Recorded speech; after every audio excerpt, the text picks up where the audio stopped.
आली पटकनच लई पटकनच म्हणजे एवढा उशीर झाला की गुदमर व्हायला होती.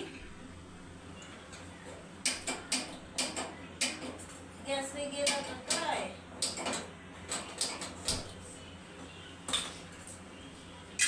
लाईट लोक मग अंधारातच करून घेतलं काय भाजीची तयारी. पिठही चुरून घेतलं. आता 2 रोट टाकायचे फक्त. आता तुम्ही म्हणसान प्रज्वल आहे तर प्रज्वल तिकडला खटला हा प्रज्वलसाठी जेवण. माझ्यासाठीच काही नाही, फक्त या घरात तुम्हाला सांगलं ते बरं आहे. म्हणजे जे आहे ते बरं आहे. आता 2 रोट टाकतो सकाळ संध्याकाळची. आणि वरून खिचडी आहे. असं प्रज्वल हाय तर प्रज्वलचं मला काही टेन्शन नाही, कारण तो आहे त्याच्या आजी आबाजवळ. आजी आबा आहे तिकडला खटला. चला मग एवढ्या 2 पोळ्या टाकून घेतो मी आणि करून घेतो झिंग्याची चटणी. आता रात्रीचा भात आहे तो बी गरम करायला लागेल. आज चूल पेटवायचं काही काम नाही, चूल पेटेल आहे बाहेर.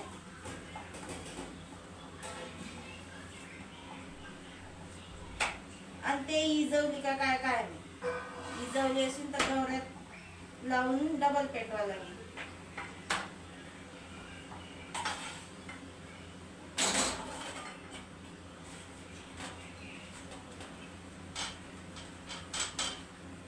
आता इकडे चालू आहे स्वयंपाक. आज पोस्टात गेलो होतं तर लय उशीर झाला स्वयंपाक करायला.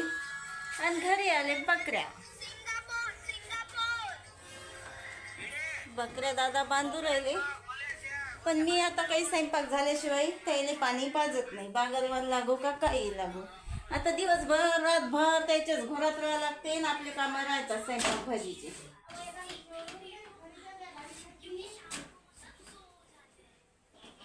हो चला उरकले सगळे काम. आता चिकन रोस्टेड केलं होतं. 1 किलो तेल होतं त्याच्याने. केलं नव्हतं का? मग त्याच्यात आता तेल काहीच नाही तर ती अशी उघडी मारली कॅनीवर, म्हणजे जेणेकरून त्याचं सगळं तेल खाली पडणार आहे कॅनी. आणि बकऱ्या आमच्या वेळच्या आल्या. जशी मी स्वयंपाकाला लागली होती तशाच बकऱ्या यायला. मग आता स्वयंपाक राहिला तर बकऱ्याची इकडे मी काही पाहिलं नाही. आणि भांडे घासा होतं प्लॅटफॉर्म रिकामा नाही. आणि ऊनही नाही जास्त झालं.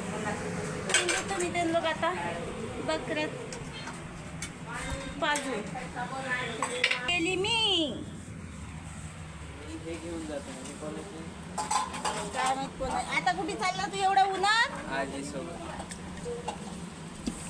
गरम चप्पल चप्पल गरम थंडी करायची मग असं पाणी टाकून.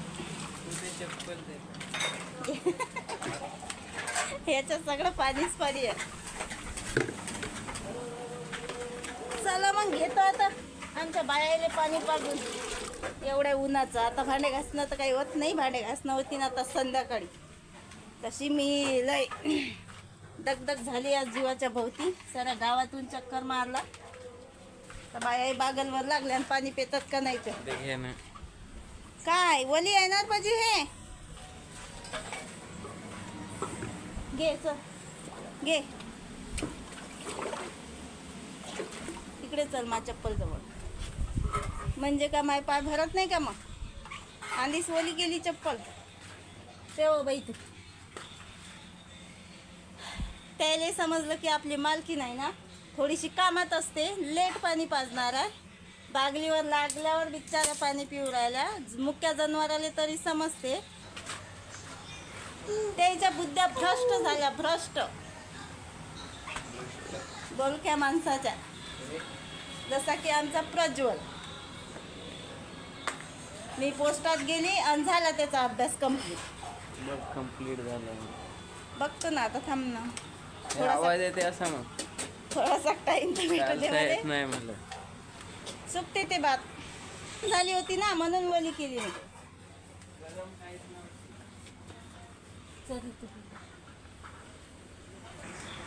चला घरादारातले काम आवडले. आता फक्त भांडे घासायचे राहिले. ते काही आता मी घासत नाही एवढं उन्हात. एवढं गरम होते डोकं कालय. बकऱ्याला पाणी बी पाजून घेतलं. आता बकऱ्याचं टेन्शन नाही. 4 वाजे लोक म्हणजे 4 वाजता मग दादा नेतात आपापले सोडून. काही एवढं तकलीफ देत नाही ना, काहीच नाही. कपडे वायाले आले, पण सध्याशी काही काढत नाही. जराशी बाहेर बसतो, बाहेरचं वातावरण पाहतो, आणि जरासं बाहेर बसलं की मूड फ्रेश होते. बाहेर तर सगळी मीटिंगच भरेल आहे. हे पहा. आणि गावातल्या इकडल्या तिकडल्या गप्पा माहीत पडतात. जरासं बाहेर बसलं की घरात नीरा बोर बोर होते.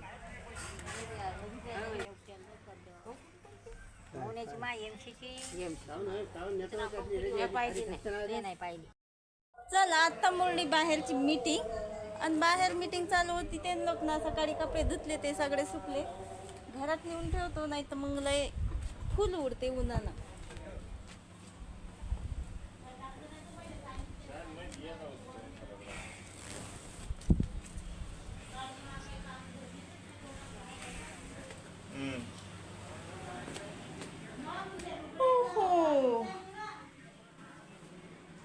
असे ठेवून देतो. सध्याचे काही घड्या बिड्या काही करत नाही. आता एवढी भूक लागली का मरणाची.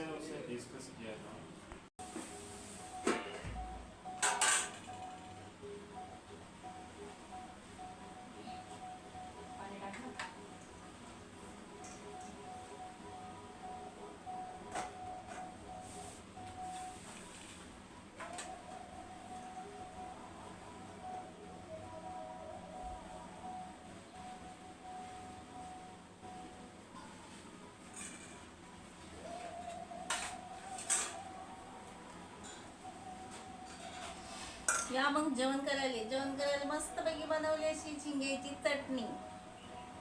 आणि आता बाहेर बसलो तर एवढ्या गप्पा रमल्या, त्याला जरा जास्तच ऊन झालं. जेवण नाही करावं वाटू राहिलं, पण जेवण तर करून घेतोच मी. आता ऊन किती हो, जेवढं धकलं तेवढं. जेवण करायला मस्त लोणचं, झिंग्याची चटणी, आंबा.